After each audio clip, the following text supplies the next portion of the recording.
and enabled the event. We are now recording as well for posterity, hopefully. All goes well. If any of you can see me or hear me, if you want to leave a message in the chat, don't throw profanities at me just yet, but be good to know if everything's clear and coming through okay. We have a few minutes until I kick off, so we'll wait for some people to work their way in.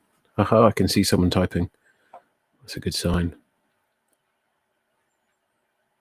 But this is where I've got to fill a few minutes worth of dry air. Hi, Cara. Which is always interesting because, thank you, Anne, because my small talk is maybe not the best. There are two Caras. That's slightly disconcerting. Fantastic. So we've got a few coming in. I don't know. There's two on there. There's two on there, Cara. I don't know where, but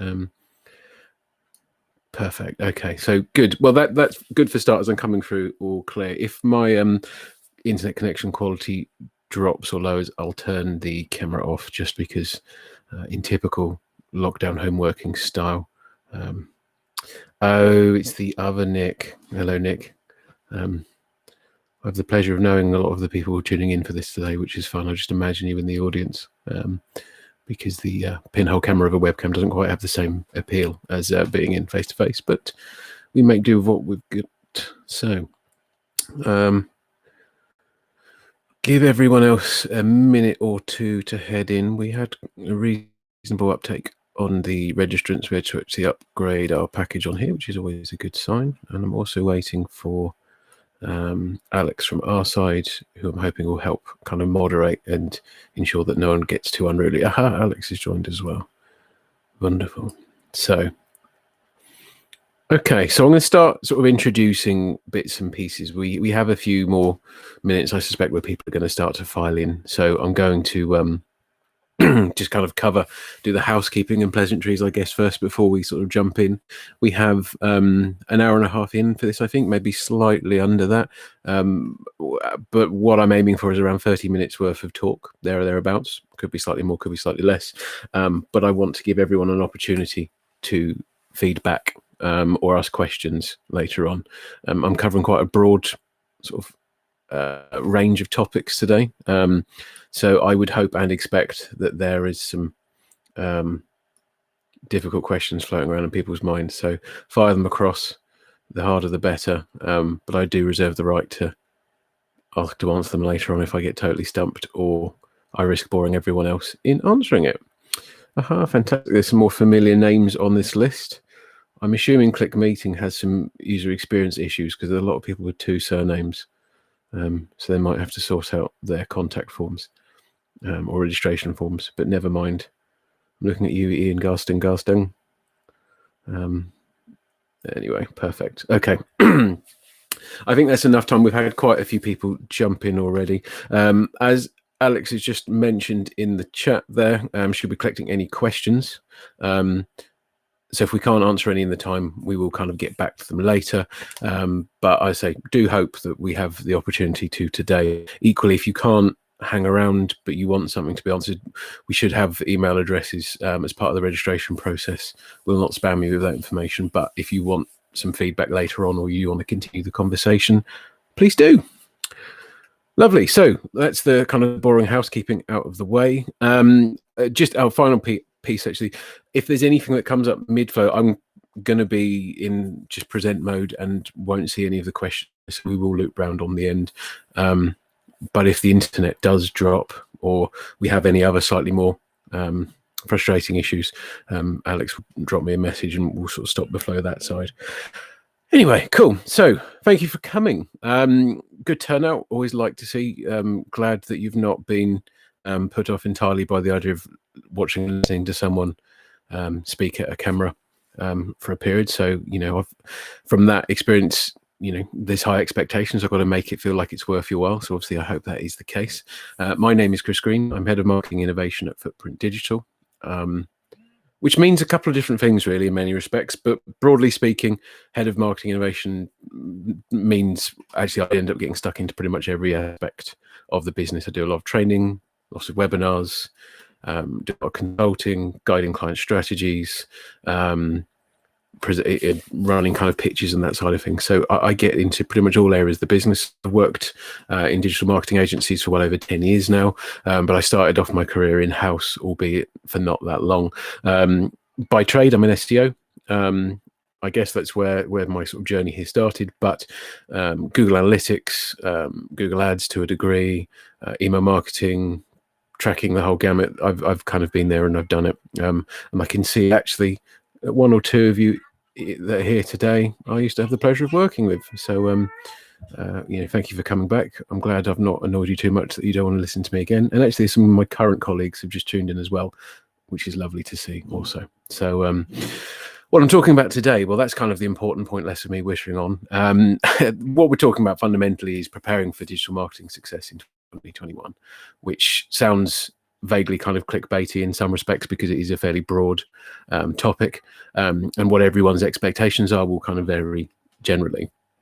But these are some key areas that I really want to look in, that I see as potential issues, things that come up, things that still don't get done. So a lot of the items on this list won't be new.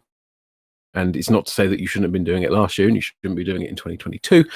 But this is the focus point. This is where I feel that we all need to be paying our attention. So we'll start with audiences, in terms of building audiences, how we market to them, how we plan for the story and the journey, but also the importance of that.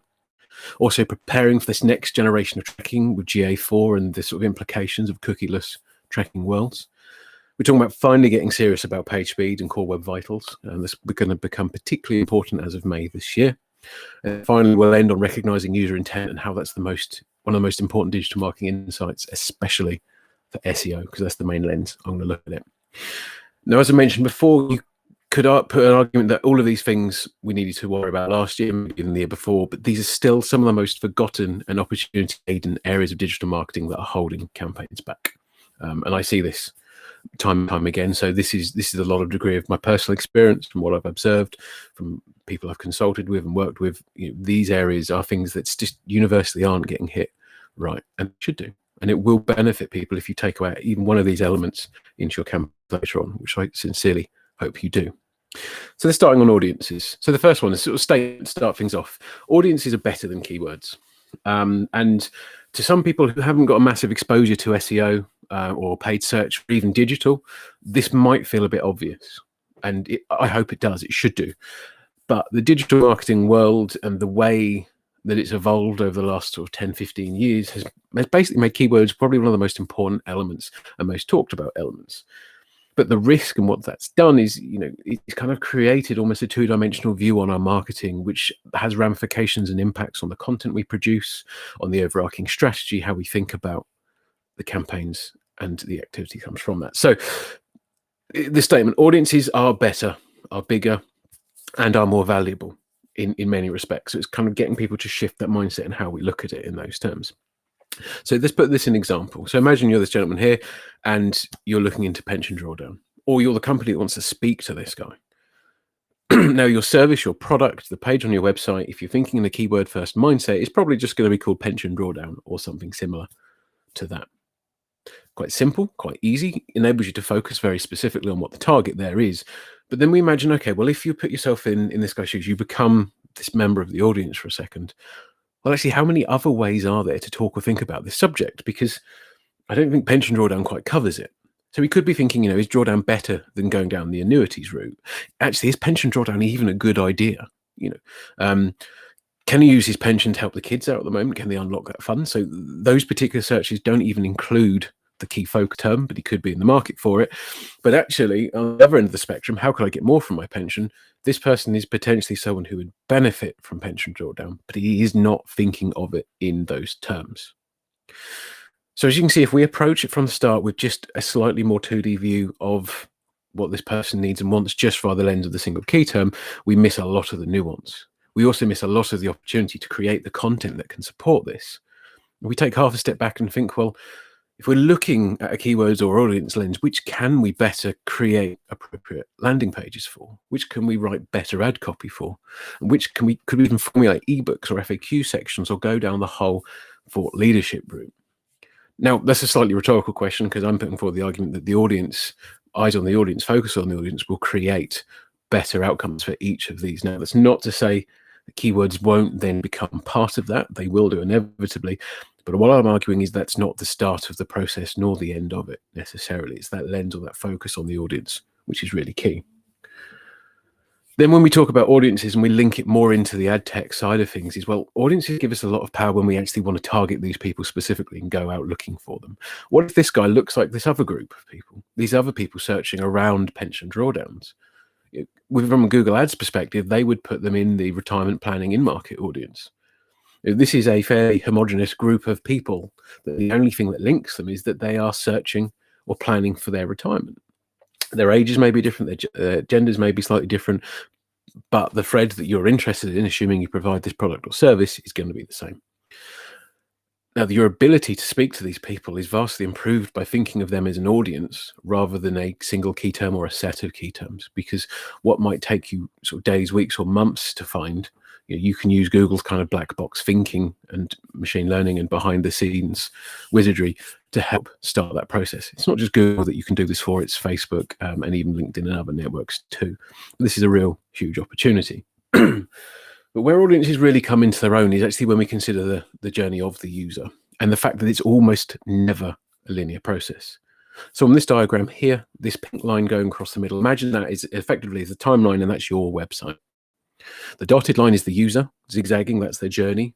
And each of these icons on the pink line is effectively that moment, that key point where they interact with you and your website.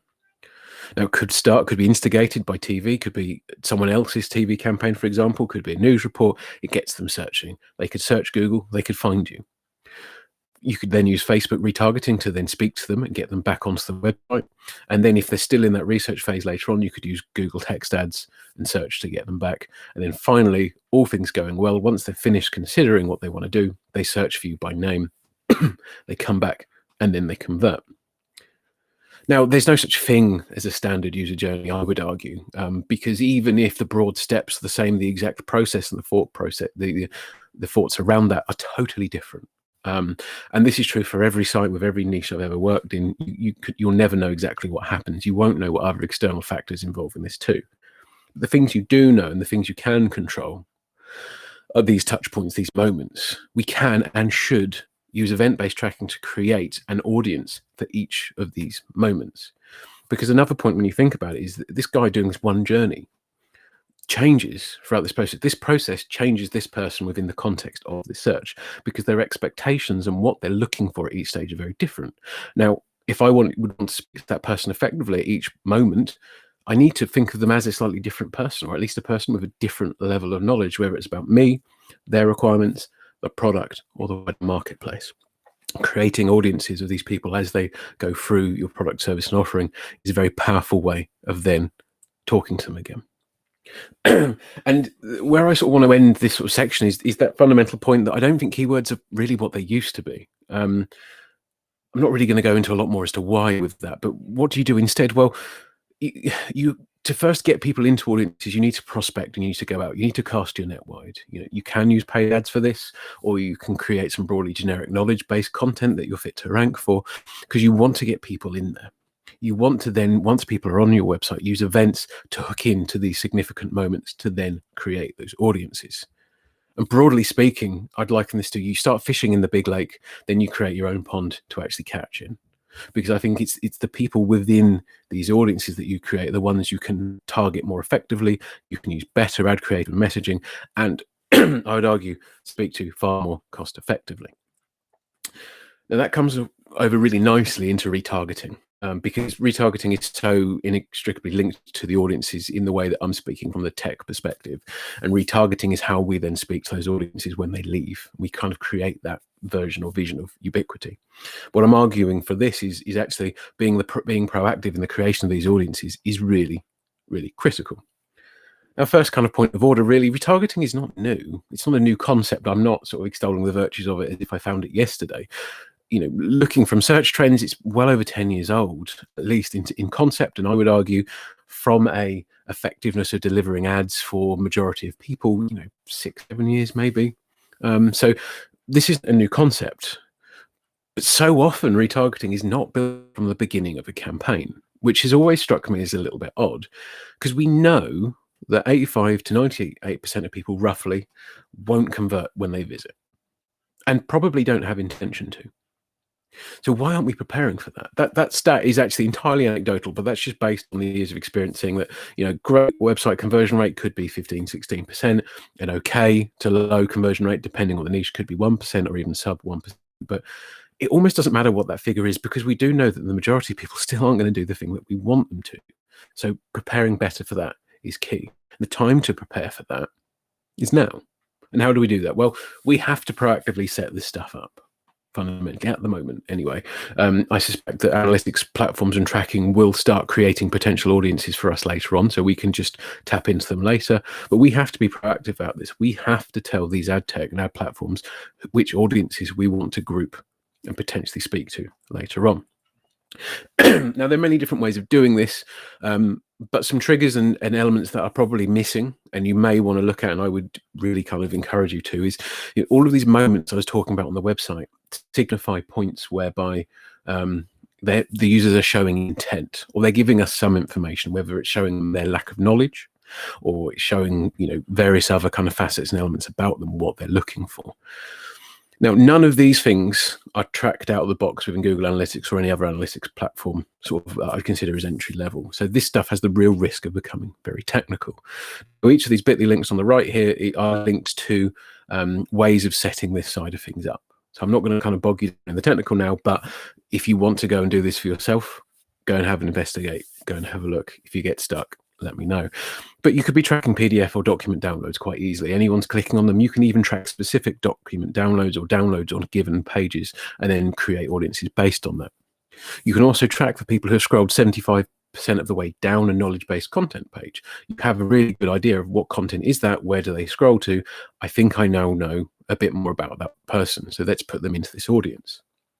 Moving on into the slightly more complex elements, what about those who have started a form fill but without completing it? So effectively an abandonment there. Again, there's an easy way of tracking abandonments in Google Analytics. And the final one, and probably one of the most complex on this list, is actually using Google Tag Manager and Google Analytics to understand the quality of a form fill and put them into relevant audiences. And that link at the bottom there is of an article that I wrote fairly recently, which is a really powerful method that has a lot of potential. So it's just worth keeping in mind. But you will not be capturing any of these audiences unless you go and set this up yourself. So that's kind of the key point there. But once these events are set up, this tracking's there and it's in Google Analytics, you can isolate them as segments, then create retargeting audiences with just a click of the button. If your account is associated with your AdWords or ads, sorry, shows my age, right click build audience, pushes it straight across. And it is that easy. Once that's tracking, you just got your imagination then for how you use this information. And I would argue, I'm talking about doing this proactively. Even if you never use these audiences with a paid ad spend, they're really valuable, because actually you're starting to understand how the different behaviors, different engagements in certain areas of the website prejudice conversion or other key metrics. So even if you set this up and never use it, I'd still say it's worth your time, but you have to invest the time up front, not reflecting on the missed opportunity afterwards, which is the worst time to realize you should have done it. Okay, so keeping on the tracking front, maybe moving forward, thinking about something that is newer this year and something we wouldn't have been talking about this time last year, is Google Analytics 4, which is the next generation of tracking. Now, from a web analytics platform today in 2021, what's the most important things, or the crucial elements for them? Well, there's the accuracy of the data collected, the insights that data and platform can provide, but also the privacy implications and what risk or not the company or the tool has from legislation. Now, I would argue actually privacy is probably the newer one on there, in the sense that privacy has always been there, but I remember when I first set up my first Google Analytics account, the standards and what people had to follow were so vague and so wispy, and I don't think anyone really fundamentally cared or understood the implications of that. Obviously, things are changing now and will continue to change. But the key point here is actually Google Analytics 4 is Google's step forward in all of these areas, not just the privacy ones. And I think it's a really crucial reason why we need to stand up and take notice of this today, so we can prepare ourselves better for what comes.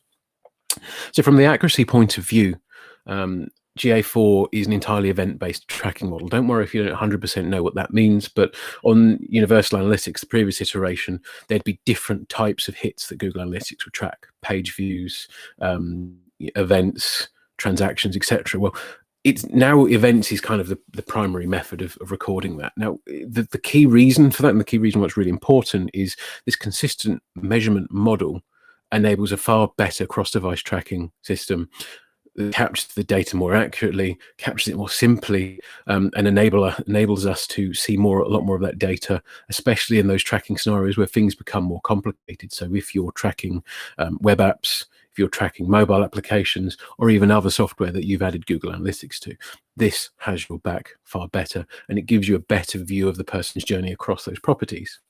And then the final point, the real key one, and we'll come back onto this when we get to privacy, is GA4 is far less likely to have gaps related to ad or cookie blocking, or where people are opting out of cookies, which is probably one of the most important points. And if any of you use analytics regularly for the last 2 or 3 years, this is one of the areas that probably been keeping you up at night.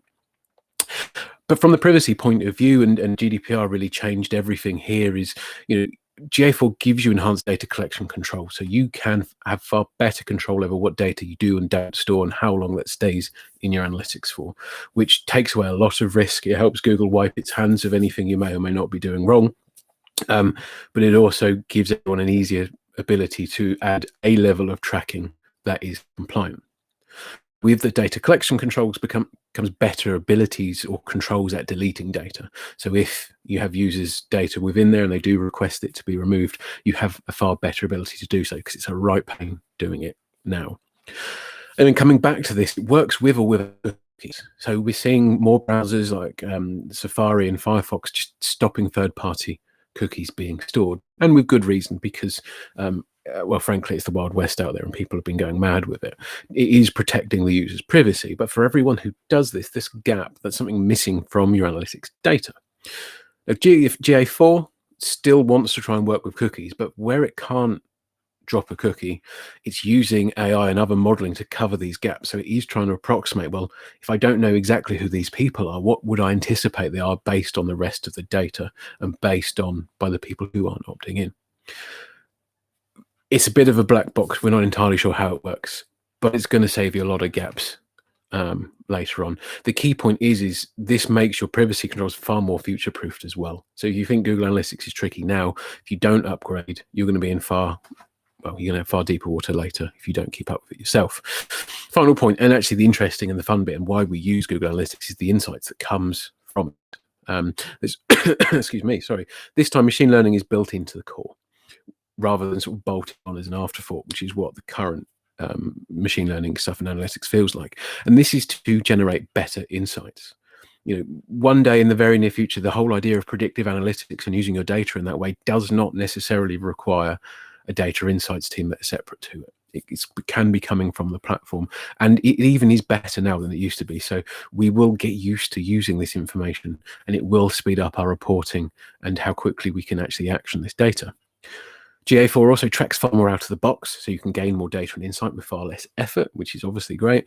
And they've simplified a lot of reporting to help understand the elements that matter. So particularly, user flow around the websites and areas like that, they're going to get better and sort of continue to do so. And then finally, it links easy with BigQuery. So actually, if you are an organization that needs to juggle this data, pull it out into a data warehouse, that whole process is so much simpler, and it's in there from the ground. Oh yeah, for anyone who wants to know what other elements can we track out of the box, well, I've set this up on another account yesterday. This is everything that's enabled straight away: page views, scroll depth tracking, outbound clicks, site searches, video engagement, and file downloads. So even some of those elements that I maybe talked about earlier as having additional setup requirements, you don't need additional setup anymore, because it is doing this. And video engagement is for one that still eludes many people, and actually it's not an easy thing to implement even in Google Tag Manager. So you get a lot more. But actually, if all of that sounds like detail and I just want to know why I need to get on GA4, well, if you don't prepare, you'll find that, well, your data becomes less accurate over time. Because of the Google Analytics data is getting eroded via mainly the privacy and the cookie issues we discussed. You also become more risk or more at risk of privacy regulations. These regulations are going to change and move, and you are going to be very limited with what you can do within the current platform. But the biggest point is you are going to then start to miss the machine learning, but additional insights, opportunities that GA4 provides. Now, Google is trying to make this a lot easier to move across at the moment. You can run GA4 alongside existing Universal Analytics application. And I've highlighted at the top here, when you run through this process, they state this Universal Analytics property, the existing one, remains unchanged and continues to collect data. So you don't have to make an irreversible switch, and you will not lose your historic data overnight. That's kind of really key. But we have to be patient with this. GA4 is a fundamental shift in many elements we've taken for granted for years. Data is collected, processed, and calculated differently. So the data is going to look different. In many senses, you may find that you actually have more information than you used to. Or if nothing, it looks different because some of the metrics in GA4 are different. Some of the way they're processed or calculated, as I mentioned, is very different. So running the two side by side will get you used to what they look like. But old GA is not right necessarily, and new GA is not necessarily wrong. They are different, and that's a bit of a trait around comparing any analytics platform.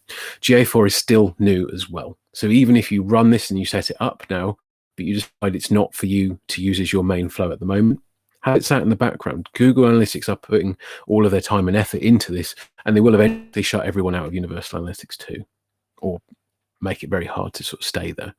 So you almost don't have an option, I would say. But I think for the early adopters or those who want to embrace it sooner than later, there's a lot of reason to do so. Cool.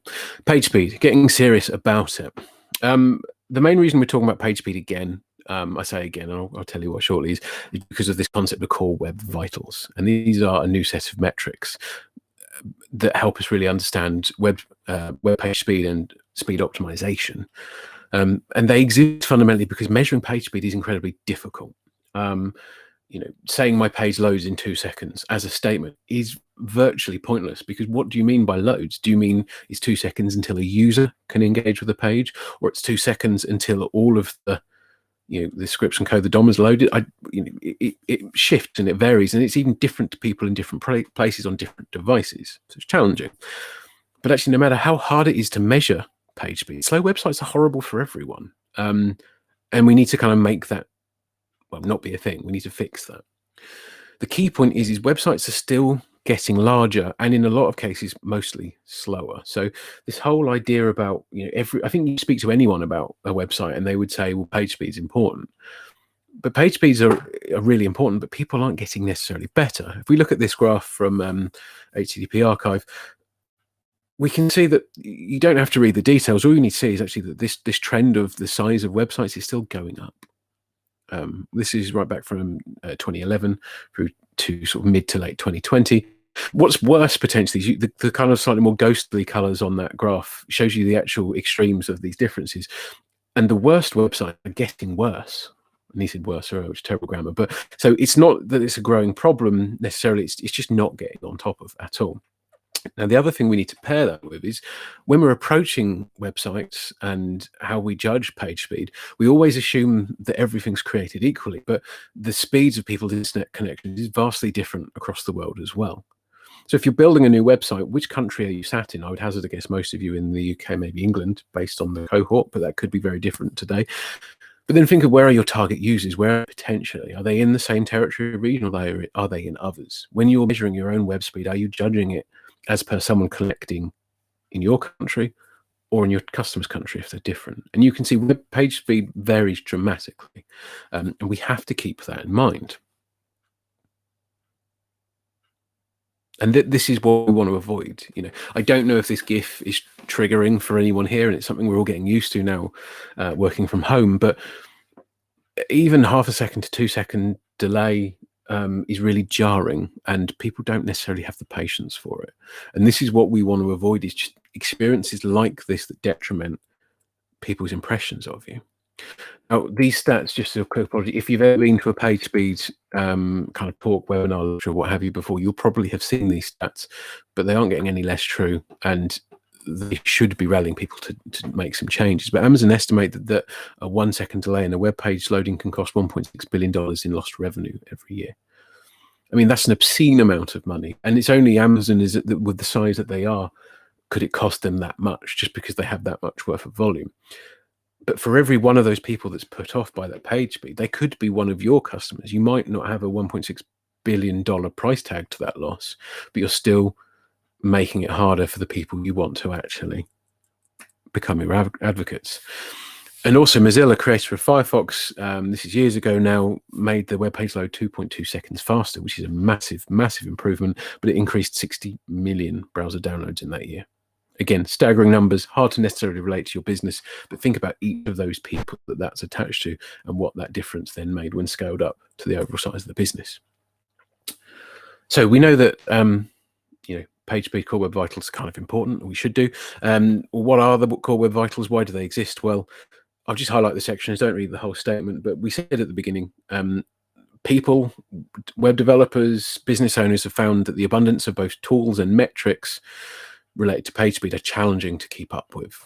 It's so confusing. What do we optimize for? Because actually the nuance in that is massive. If you optimize for the wrong metrics, it will cost you a lot of money and it won't have the benefit. So that's a key point. But the Web Vitals initiative is built and aimed to simplify the landscape and help people just focus on what does matter, which is really kind of key. But the last really important detail here that I've sort of left to last is Google have done this. Google are the ones championing it. They're kind of becoming the bastion of the internet in so many respects, which isn't unproblematic. But it's really important because when Google's involved in something, well, it could be pretty disruptive for a lot of industries, SEO being one of them. So as reported in November last year, Google announced or unveiled that Core Web Vitals will become a ranking signal in May of 2021 this year. So we let that sink in for a second, but that's just 3 months away.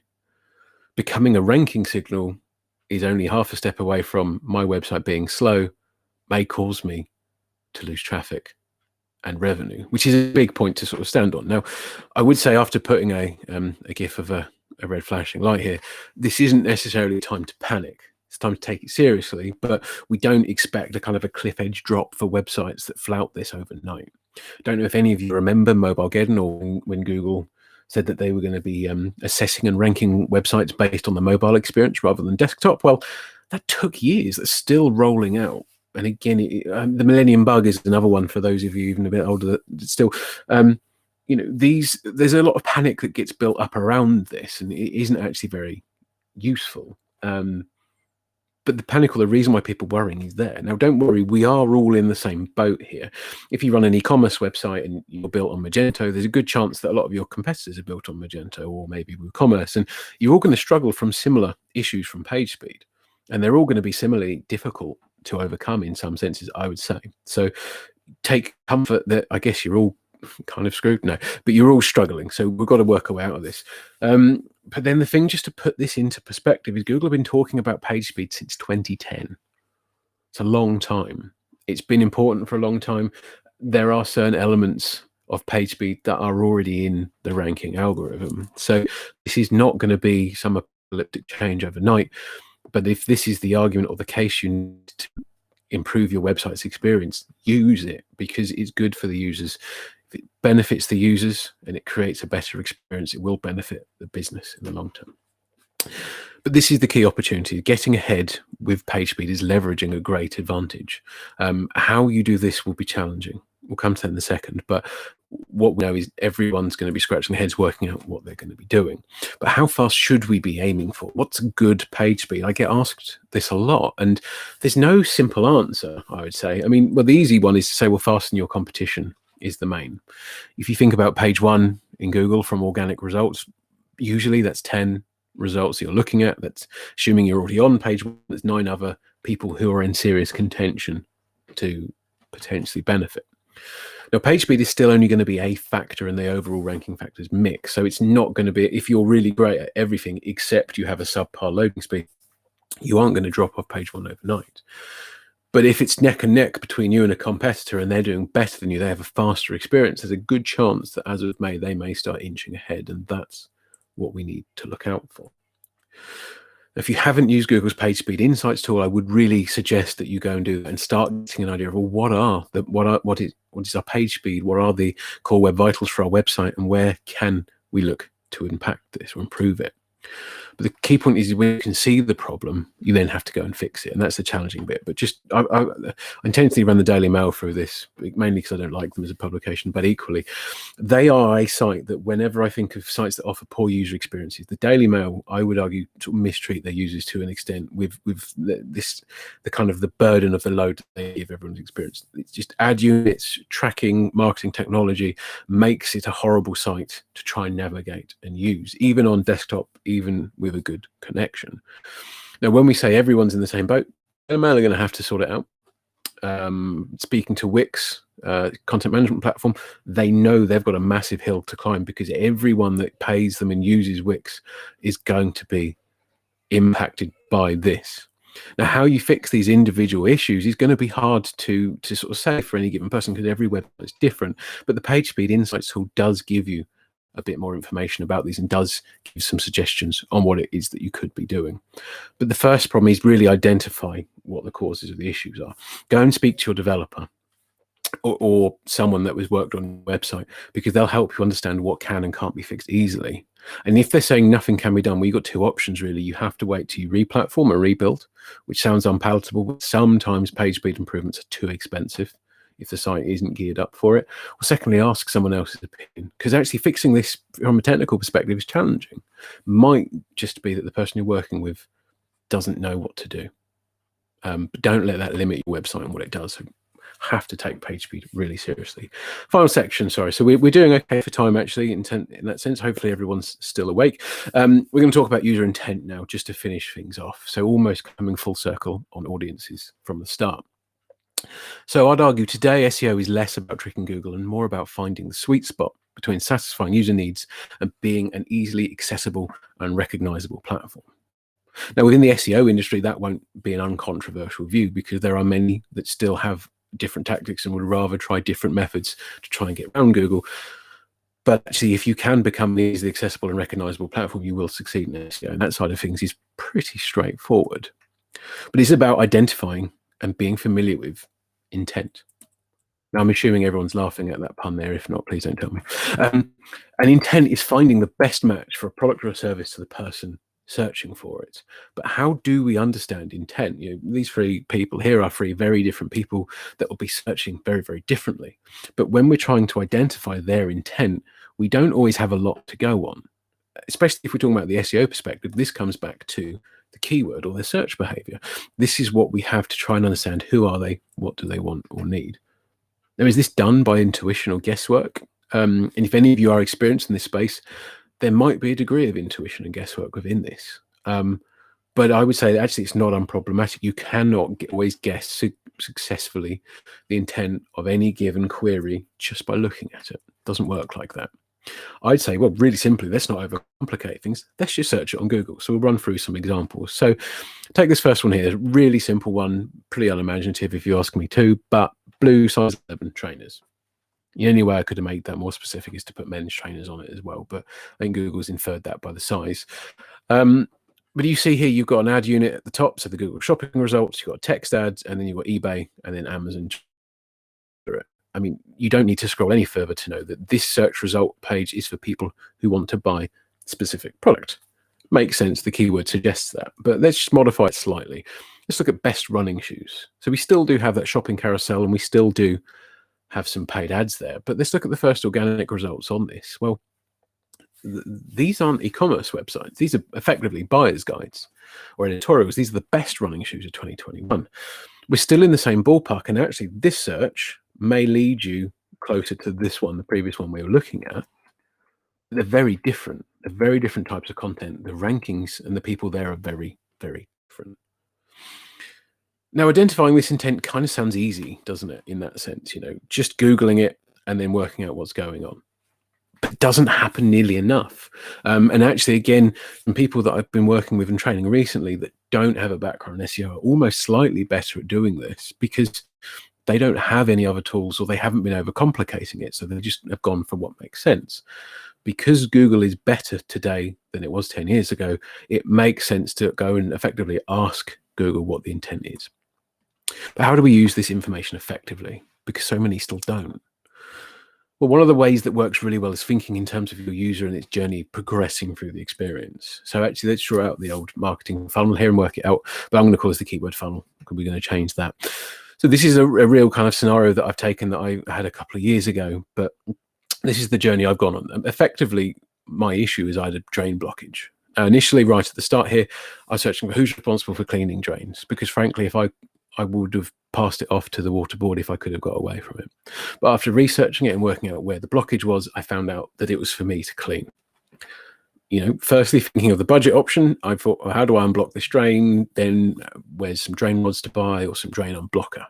Again, so I'm trying to look to self-diagnose. Now, in this particular one, even after looking at actually how do I unblock it, I've then finished up with, well, okay, I need to find someone near me that does drain clearage or drain unblocking within my location.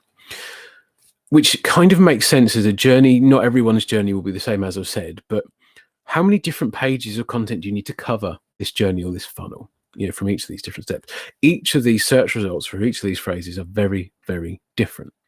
And I would argue that actually, if you're the person that provides the drain unblocking services, you could and should be seen at each of these. But it's not the one landing page that some people would make the assumption for to successfully cover that. Now, if you want any more impetus of actually covering this journey as well, competition in this space, usually your direct competition, are usually towards the end, the bottom of this funnel, this purchase journey.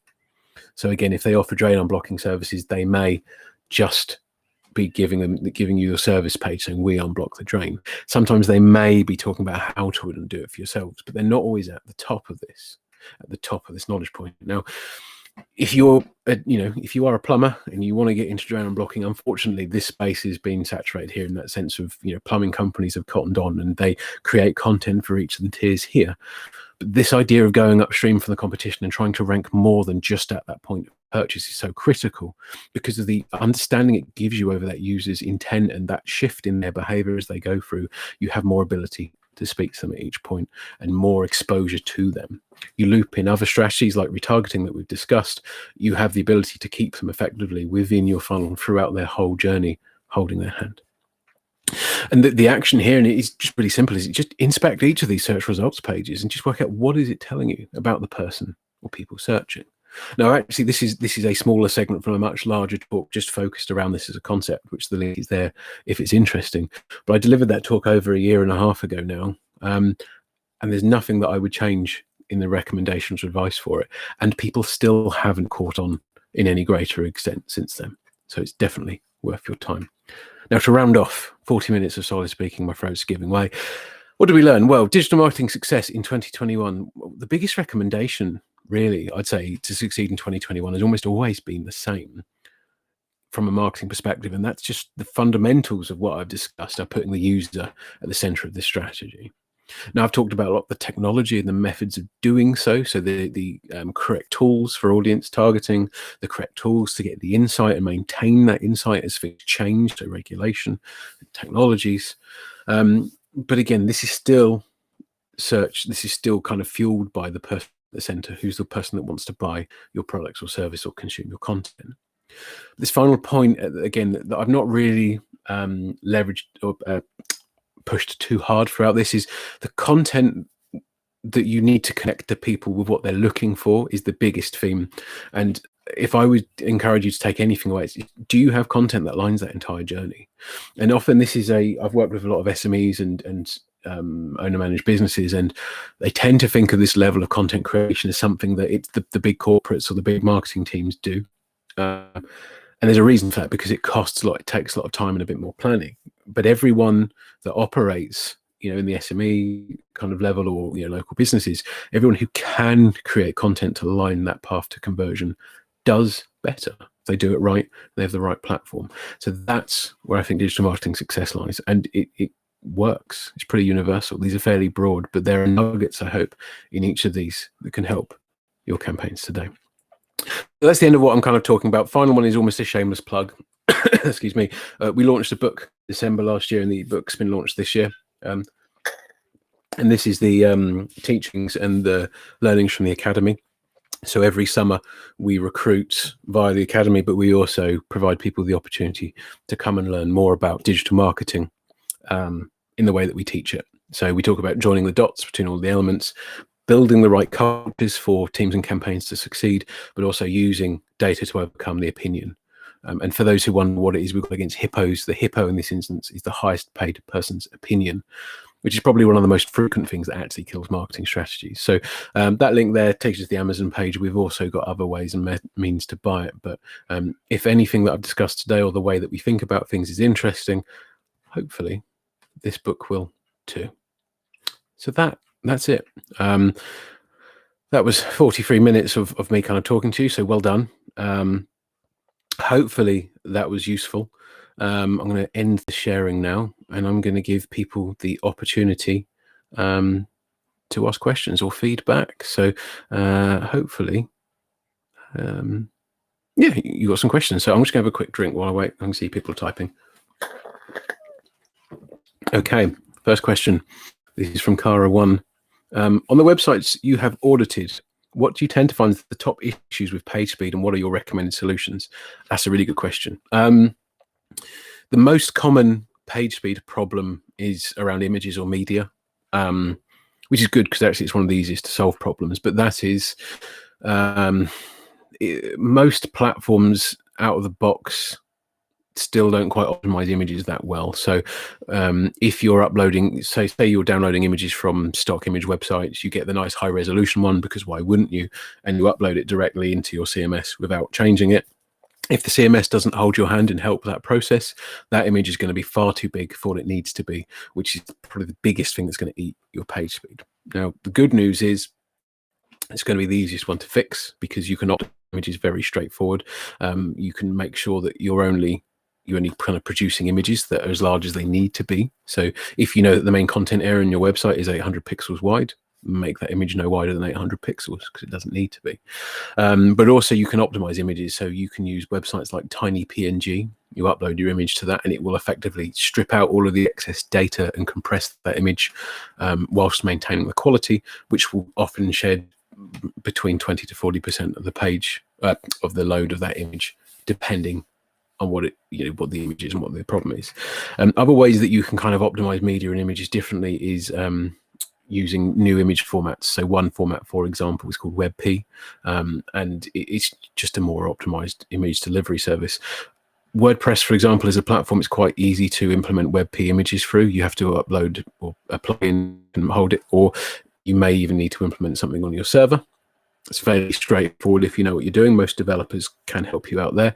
That will optimize all of the images on your website. Likewise, plugins like Smush, which again is a WordPress plugin, will optimize images when they go into. So those things can help pretty well.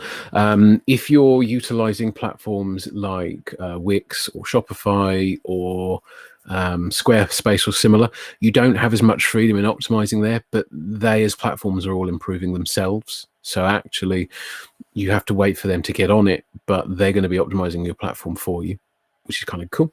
Then finally, on the other ones is video. So a lot of people still like videos in banners or auto-playing videos when you start the pages. How do you make those better?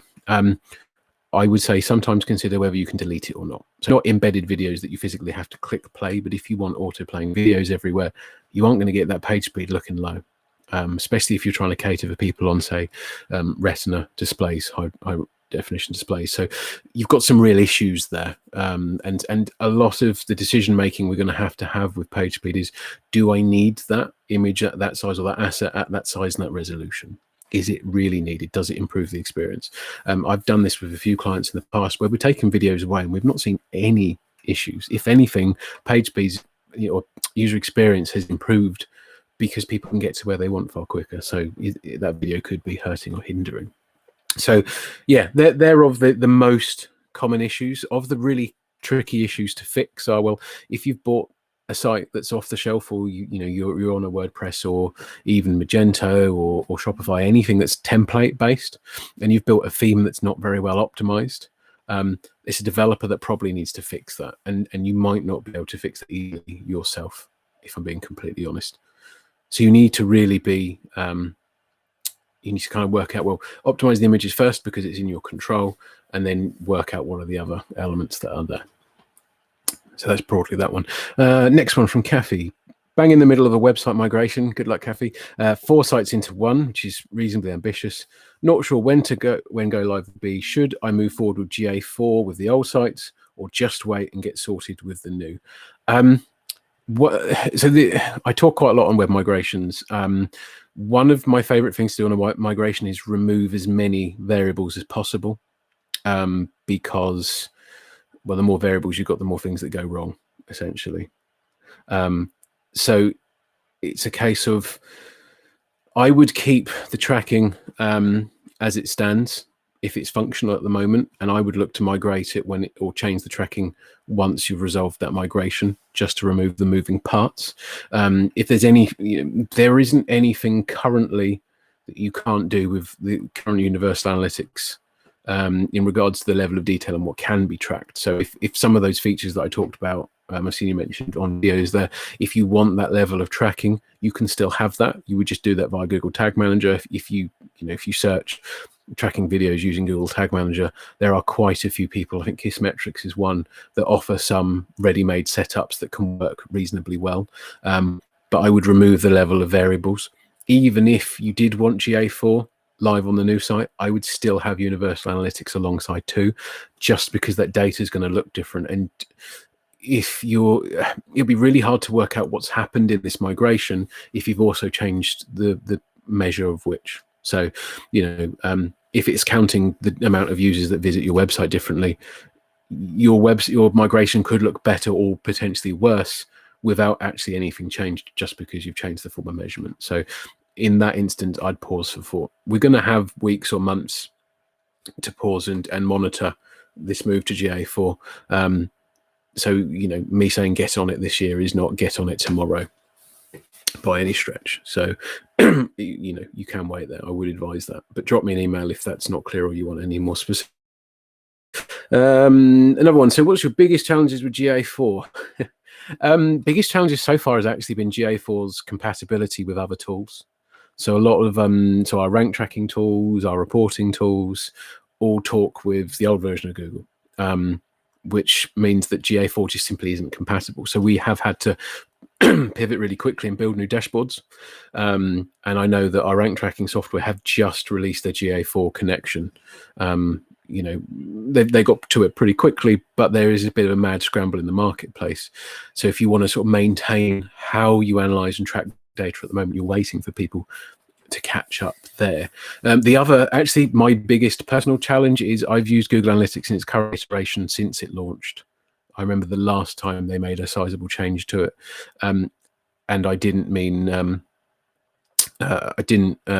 well, it took me a while to get used to it. I'm finally used to Universal Analytics. I know where everything is there. In GA4, if you were to watch me click around this now, it would look like I've never used an analytics package before, and it'd be kind of embarrassing just because I'm not used to it. So me, like everyone else, we need to get used to seeing that some of these metrics are slightly different. Some of the ways that people report are slightly different. And running them side by side is what I'm starting to do at the moment, because I'm working out how to acclimatize to it. But having heard some interviews with the team that have helped build it, some sort of really solid analytics consultants in the space, it's worth getting on top of. And if anyone wants to read up any more about it, you can also look for Firebase as well, which is effectively what GA4 was before, and that can give you a bit more idea and insight there. Okay, so another one from Kathy. GA4 not working overly brilliant. GA not working overly brilliantly at the minute, and the site performance is very poor. Oh, happy to not have to worry about GA4 just yet. Okay, that's cool. Fantastic. So I think someone else is typing. I don't think there were many others. Hopefully it was because I've answered people's questions preemptively, or you're not asleep. I'll give you a few more moments to see whoever's that typing to give that feedback in. Were there any other kind of questions? Did I bake anyone's brains a little bit on some of the audience building triggers and remarketing side of things, or is that sort of, well, if not fairly clear, be clear when you go and try it? And actually, that's the point. I'll probably just labor on that. A lot of these elements around the retargeting and audience list building, you can kind of go and do really simply today. When you are building retargeting audiences in Google Analytics, which is one of the methods of doing it, you can pull in data from Google's own kind of gallery. So there's one called, there's the engagement pack, I believe it's called, where they've built sort of 30 or 40 different potential audiences you can run in. So they're just based on the amount of pages per session people view, how frequently they revisit, how long they spend on site, etc. So there are some predefined audiences. So there's me gone to tell you to go out and create your own audiences, create them around what you think is valuable. So key products, services, engagements on the website. But there are other examples also too. And some of the e-commerce ones are particularly useful. So there are some galleries on there. If nothing else, go set up those and see. With retargeting, you have to wait until the audience is big enough for it to be usable, which depends on how you want to utilize them. But you need a couple of thousand or a couple of hundred to 1,000 people in there. So the sooner you start building it, the better, I'd say. Cool. Have I ever thought about releasing example GA4 dashboards? Yes. Yeah, I've thought about it, but I haven't got it yet. We will be launching something soon. We are actually planning a kind of a guide between old metrics and new metrics, just to help people get the idea of, well, what is different, because that's the biggest part. We have to get used to a different metric set. So yeah, that's coming. Stay tuned for that. Cool. Right. Well, we're just under the hour, which isn't a bad thing. I hope my connection's not been terrible. I've been occasionally getting a little notification saying that it's poor, so hopefully that's not been too limiting to you all. I believe this has been recorded, so what we'll do is we'll get this uploaded to the YouTube as unlisted, and we'll share around to everyone afterwards. So I don't think this is going to be public, but for anyone who's attended, or if you want to share to any colleagues that haven't made it, please do. Our contact details are there. My email is chris.green@footprintdigital, and then my Twitter handle is chrisgreen87. My emails are open. Please don't spam me though. But yeah, hopefully this has been really useful. Thank you for joining. I mean, there's quite a few of you turned out and stayed for the whole duration, which I really appreciate. And yeah, I'll speak to you all soon.